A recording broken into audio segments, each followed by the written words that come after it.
assignment and some of the responses I've already received, and it's clear you guys probably could do with a little bit of a reminder of the lawmaking process. So I'm going to go over each one of these questions. I'm not going to fill in the answer key, but I will talk about each one of them. And feel free to use the information that I'm about to provide in your answers. Okay. All right, so let's take a look at this first scenario here. Scenario 1, let me zoom in for you. It says, the governor has just vetoed an education spending bill that was passed by the General Assembly.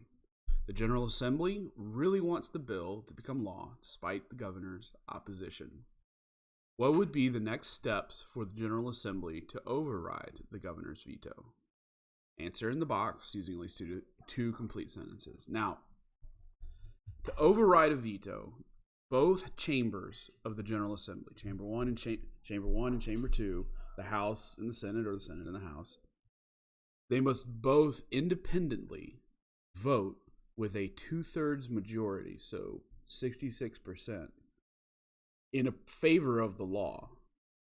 And with that size of a majority, so 2/3 majority, they would be able to override the governor's veto.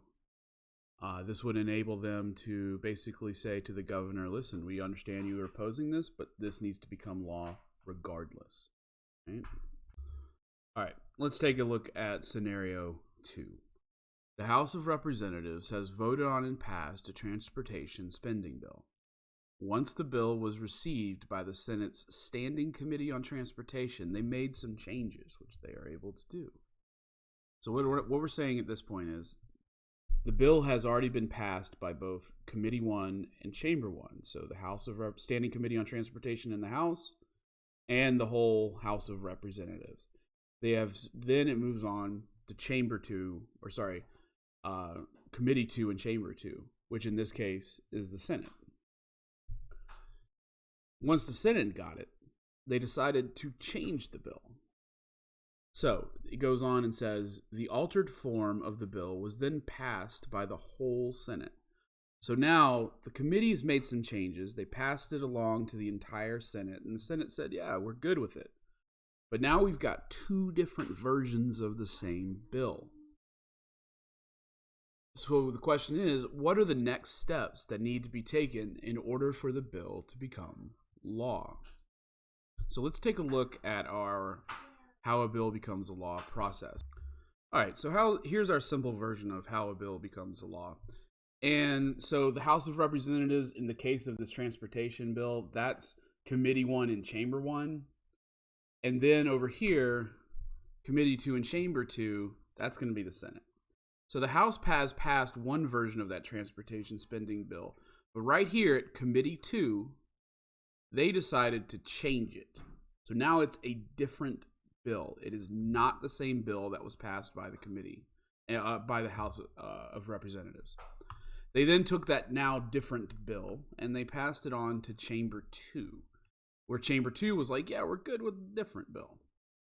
The next step then is not the governor, because if you notice down here, both Chamber 1 and Chamber 2 must pass exactly the same version of a bill. So this goes back to that example I used about extending the school year. If one says they want the school year to be 185 days and the other says they want it to be 183 days, those are two different bills, and the differences have to be worked out before they are sent over here to the governor. All right.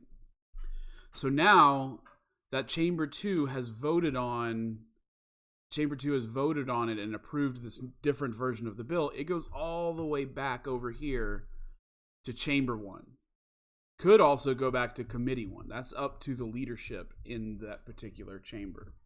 But ultimately, the new language that was created by Chamber 2 or the Committee 2 or the Standing Committee on Transportation in the Senate, that has to be approved by Chamber 1 all over again. If it is, at that point, it would then go to the governor. But it's entirely possible that Chamber 1 gets it or Committee 1 gets it, and they also make some changes, or they just kill the bill altogether and say, we'll take this matter up later.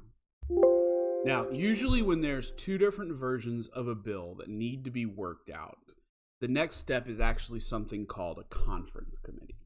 A conference committee, if you go back to where we talked about different committees, it's a joint committee. It means it has members of the House and the Senate on the same committee. And its whole purpose is to work out the differences in the bill. So if we're going back to our map here, a good place to say that the conference committee exists is somewhere outside of the normal, simple version of how a bill becomes a law.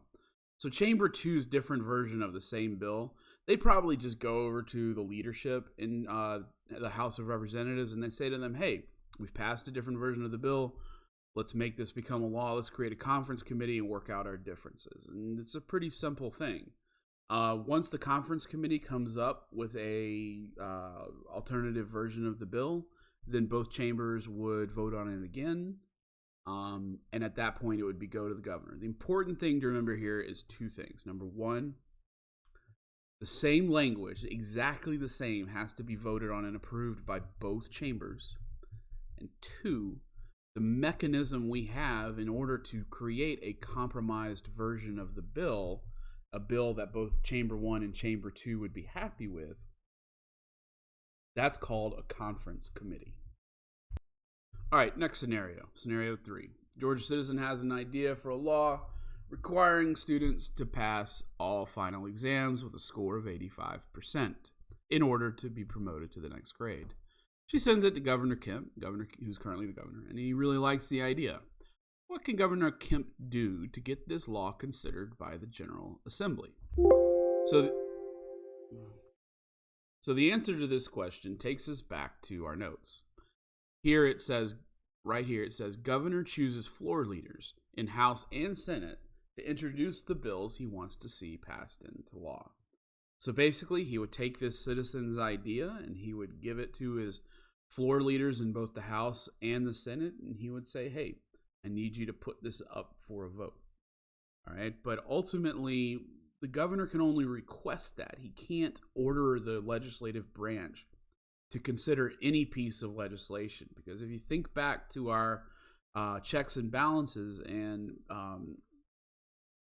separation of powers, each branch has its own function, and the function of the executive branch is simply to execute the law, not to make the law.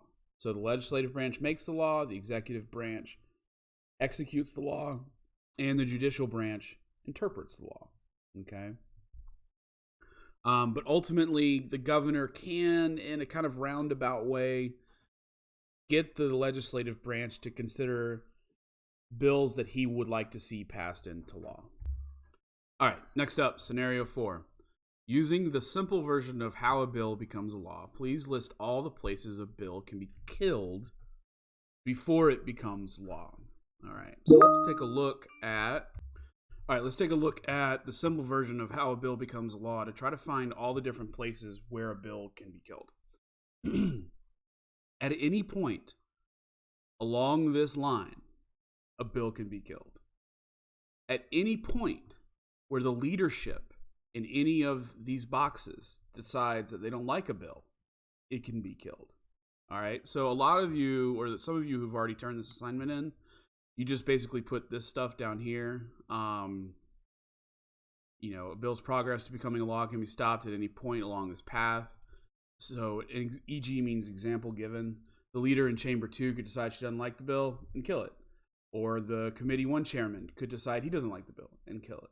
Okay, but really what I'm looking for in this is for you to say that at any point along this pathway, a bill can be killed. All right, scenario 5 is very similar to scenario 2. So again, in scenario 2, there was 2 different versions of the bill passed by the House and the Senate. Scenario 5, it says HB 28 or House Bill 28 has been passed by the Senate and the House, and both versions are exactly the same. Is the bill ready to send to the... Actually, sorry, it's not like scenario 2. Is the bill ready to send to the governor yet? Why or why not? What can the governor do with the bill? So, sorry.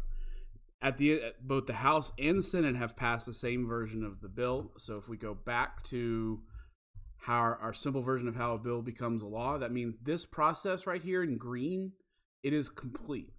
And now it heads over here to the governor, where the governor has 3 choices. He can sign the bill into law, veto the bill, or ignore the bill, and it eventually becomes law. So there's 3 choices in total. You need to say those 3 choices in your answer. All right, that about does it. That's all 5 scenarios. If you have any questions, come to my office hours from 2 to 3 today. All right, y'all.